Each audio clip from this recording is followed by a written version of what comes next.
We have a tendency to want to go into a city or a region and say we recognize the need of that city. But the reality is the best way to engage with them is to ask them what they think that the need is and then find a way to meet that need.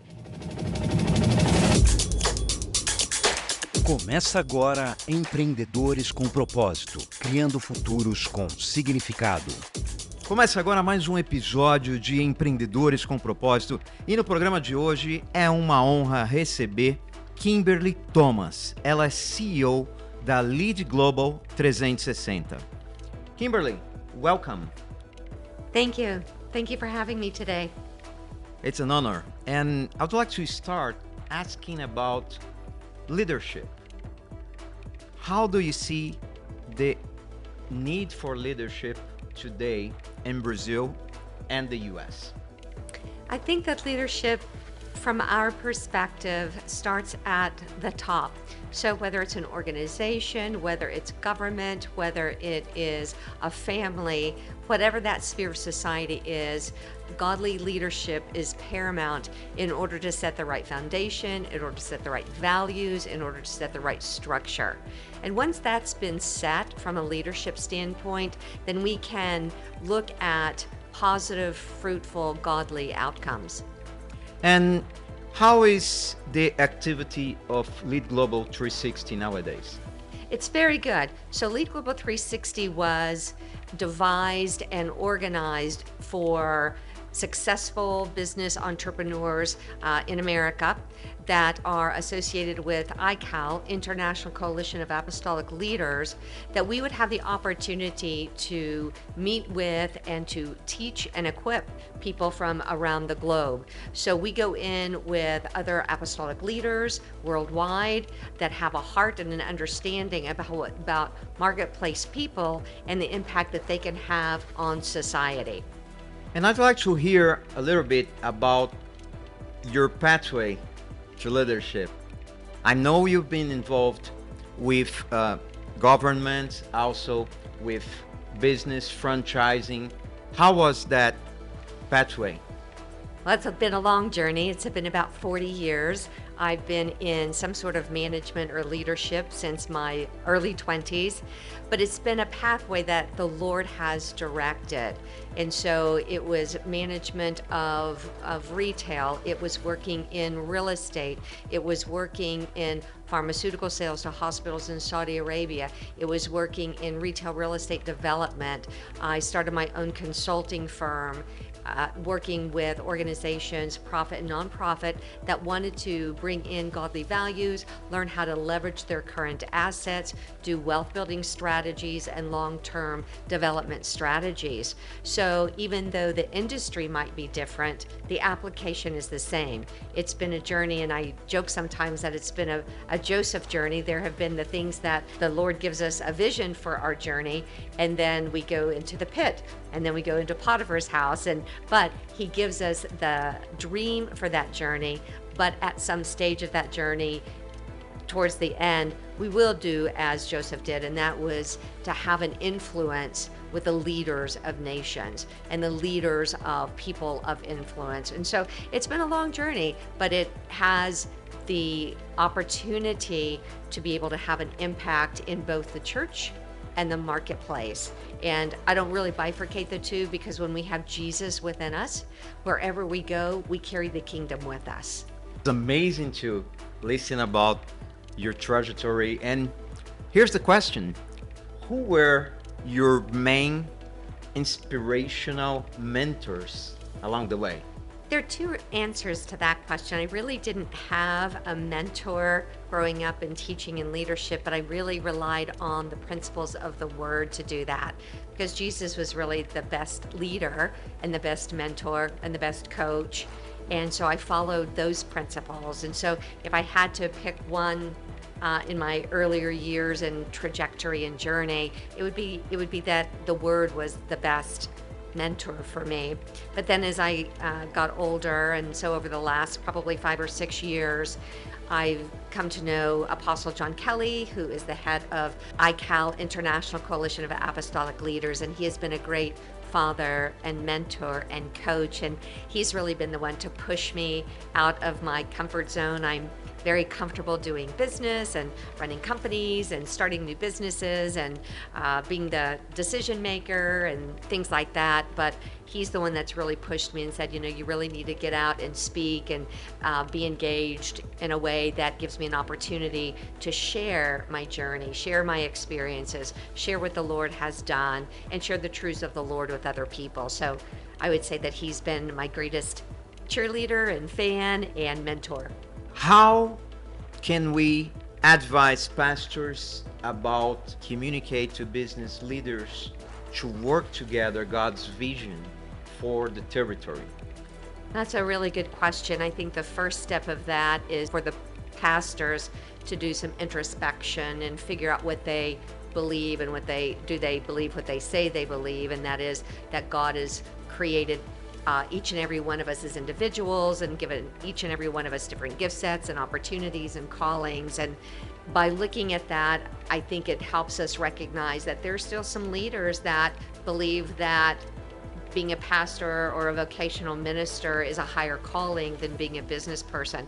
But statistically, 98% of people are in the business realm, are in the 7 spheres of society, and 2% of the people are in what we call vocational ministry. So I think the perspective on that is that there is not one calling that's higher than another. It's just doing whatever God has called us to do and created us to do. Because if we do not believe that as business people that God has created us to do that and called us to do that, it would seem that God has made a mistake. And God has made no mistakes. He created us for teaching and medicine and business and science and education and government. He created us to be able to do those and be an influence with godly principles in those places. So I think that would be the first step. And then recognizing that it is incumbent upon the pastor, the leader, to be able to support the business people and teach, train, and equip them in the ways of the Lord and biblical principle, but also to support them in their calling. And how about the government? How can Christians who are called to the marketplace can approach leaders of cities, states, how they can give a contribution to society at that level? I appreciate that question. I have a friend that has done that for many years, and as ministries, we have a tendency to want to go into a city or a region and say we recognize the need of that city or that geographic area. But the reality is the best way to engage with them is to ask them what they think that the need is and then find a way to meet that need, because we don't want to superimpose our perception and our idea of what the need might be when that's not the real need. And a perfect example of that is a friend of mine who did that, and he was in a large city in the Northeast, and he went to the local leaders and said, what is it that you need? We think that we know what you need. It was a very difficult area to do business in and to live in, and a crime-infested area. And it was just a very poor area. And so the natural thing was to start new businesses in there and bring economic development and give a place for people to have more jobs. But my friend asked the city leader, said, what do you need? And he said, we need a park. We need a park for the children to play in. There's not a safe place for them to play. There's not a safe place for them to have community. And so my friend went with other local churches, other local business leaders, and they built a park in that city. And because he was able to meet the real need of the governmental leaders of the city, then the governmental leaders came back and said that he heard what the need was. They were able to fulfill that need. And now there were these dilapidated buildings in the city and real estate and blocks of the city. And so the government gave the pastor and the business leaders blocks of the city to be able to do new housing, new businesses, new development, so that the people of the city would be blessed. Wow, this is really amazing. So it's not about taking, but it's about asking and giving, and then it will be given unto you. Yes. Right? Pressed down, overflowing. What other example are you seeing about city transformation that Christian entrepreneurs are taking the lead? There are a couple of things in some of the major cities where city leaders are recognizing if they can remediate particular geographic areas. Some of them call them food deserts because there's not enough food resources. Some of them call them housing deserts because there's not enough viable housing. And some of them call them economic or opportunity deserts because there's just not enough opportunity for the people. And so some of these business leaders and city leaders are collaborating in a way to bring remediation to that, to bring in grocery stores where there are no real grocery stores for people to get good food, healthy food, to bring in housing so that people actually have a nice place to live, and to bring in businesses so there's opportunity so people aren't having to necessarily live off government subsidies, but they can have food and housing and a job, because that's what most of them really want. They just don't have access to it.